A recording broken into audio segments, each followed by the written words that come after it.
Okay, let's continue. आपण काय काय बघितलं? Positive form of adjective adverb, comparative form of adjective adverb, superlative form of adjective adverb. जसे की फास्ट, फास्टर, फास्टेस्ट. ई असेल तर फक्त आर. इझी नाही, हे असेल आपलं. ई असलेलं सांगा एखादं. Nice, NIC, nice. त्याला डबल ई आर करायचं का? फक्त R. Nice, nicer, nicest. Y असेल तर healthy, healthy, healthy, healthier, healthier. वायचा आहे. नंतर आपण विशिष्ट बघितले. Good, better, best, well, better, best, bad, worse, worst, much, many, more, most हे बघितलं. आणि लांब शब्द असेल तर मोस्ट. ओके, आता आपण बघत होतो डिग्री. डिग्री मध्ये आपल्याला आता आपण बघणार आहेत की ही डिग्री आपण कशी शिकायची. पहिल्यांदा आपण फक्त पॉझिटिव्ह डिग्री आणि पुढे तर कंपॅरेटिव्ह डिग्री, ह्या 2 डिग्रीज पाहणार आहेत आपण. का बरं? जेव्हा एकाची एकाशी तुलना होते किंवा जेव्हा एकाची एकाशी समानता दाखवली जाते तेव्हा फक्त पॉझिटिव्हचं कंपॅरेटिव्ह आणि कंपॅरेटिव्हचं पॉझिटिव्ह एवढंच होतंय. एकाची एकाशी समानता दाखवताना किंवा तुलना दाखवताना सुपरलेटिव्ह डिग्री होत नाही. म्हणून आपण 2 डिग्री पाहणार आहेत, पॉझिटिव्ह डिग्री, कंपॅरेटिव्ह डिग्री. तर याचं कसं आहे बघा. 1 to 1 इक्वॅलिटी, एकाची एकाशी समानता म्हणजे कसं? Hada is clever, Hada is as clever as Hada, असं होतं की नाही? दोघी सारख्याच हुशार आहेत, है की नाही? संध्या is taller than Balaji, Sandhya बालाजीपेक्षा कशी आहे? उंच आहे असं आपण म्हणतो, तुलना झाली. पण Sandhya is not taller than Balaji, Sandhya बालाजीपेक्षा उंच नाही, म्हणजे दोघं सारखे आहेत. समानता झाली.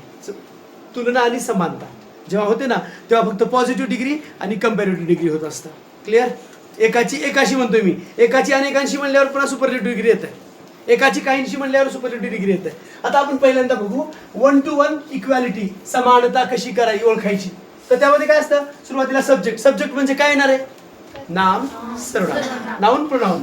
त्यानंतर वर्ब. वर्ब कुठलं पण येईल ना. टू बीच येईल, आम्ही जर was were shall be, to have येईल, हॅव हॅज हॅड. टू डूच म्हणजे समजा टेन्स मध्ये आलं, present tense, past tense, future tense, त्यानुसार डू, डज, डिड निघणार आहे.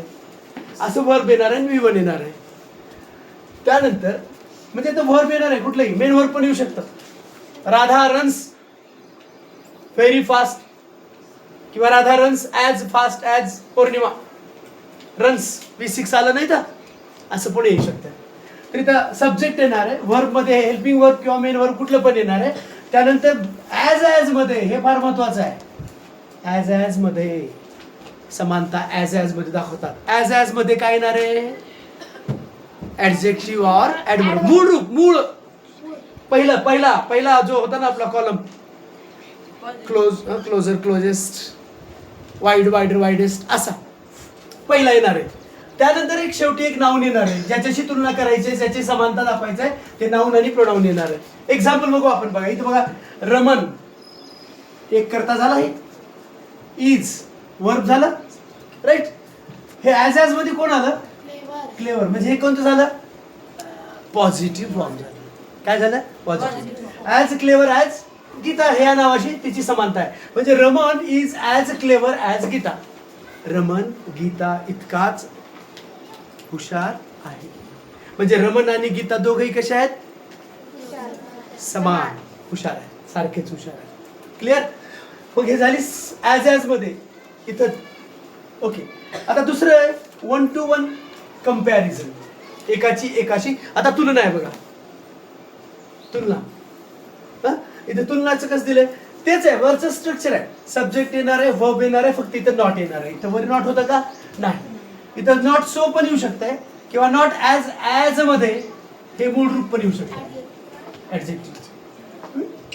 ॲडजेक्टिव्हचं मूळ फॉर्म, बेस फॉर्म. याचं एक्झाम्पल काय घेतलं आपण? काय घेतलं? English is not so difficult as Marathi. आता असं पण म्हणता येईल, English is not so difficult किंवा English is not as difficult as Marathi. Not आल्यामुळे काय झाली तुलना. इंग्रजी मराठी इतकी अवघड नाही, म्हणजे मराठी अवघड आहे. इंग्रजी मराठी इतकी अवघड नाही, पण आपण काय म्हणतो इंग्रजीच अवघड आहे म्हणतो का नाही. इंग्रजी अवघड नाही, इंग्रजी फार सोपी आहे. तर याचा स्ट्रक्चर आपण बघितलं. आता या पॉझिटिव्ह डिग्रीचं कंपॅरेटिव्ह कसं करतात ह्या पहिल्याच बघू आपण. ही अशी लागली जोडी अशी, हे नाऊन इथं सब्जेक्ट होतं ना, आणि इकडे काय होतं नाऊन प्रोनाऊन. हे नाऊन प्रोनाऊन जो शेवटचं आहे ना ते इकडे येणार आहे. इथं कुठं आलं तेव्हा नाऊन प्रोनाऊन. शेवटचं नाऊन प्रोनाऊन कुठे येणार आहे, सुरुवातीला येणार आहे, नंतर वर्ब येणार आहे. इथं नॉट आहे का, इथं नॉट नसेल ना तर इथे येणार आहे. बघा पॉझिटिव्ह मध्ये नॉट आलं, कंपॅरेटिव्ह इकडे बघ, पॉझिटिव्ह मध्ये नॉट आलं कंपॅरेटिव्ह मध्ये येत नाही. पॉझिटिव्ह मध्ये नॉट नाही आलं तर कंपॅरेटिव्ह मध्ये येतं. दिलेल्या वाक्यात लक्षात ठेवा, दिलेल्या वाक्यात जर नॉट असेल तर करायच्या वाक्यात नॉट घ्यायचं नाही, आणि दिलेल्या वाक्यात नॉट नसेल करायच्या वाक्यात नॉट घ्यायचं. क्लिअर. मग noun pronoun plus verb plus not, आणि त्यानंतर विशेषणाला किंवा क्रियाविशेषणाला ER रूप लागतं, किंवा त्याच्या मोठा असेल तर त्याच्या आधी मोर, आणि नंतर द्यान येणार, आणि पहिला जो सब्जेक्ट आहे इकडचा तो शेवटी येणार. पहिला सब्जेक्ट कुठे येणार, शेवटी येणार. समजलं का, पहिला सब्जेक्ट कुठे येणार आहे, शेवटी येणार. आता उदाहरण बघितलं आपण, इथं काय बघितलं, Raman is as clever as Geeta. Raman Geeta इतकीच हुशार आहे.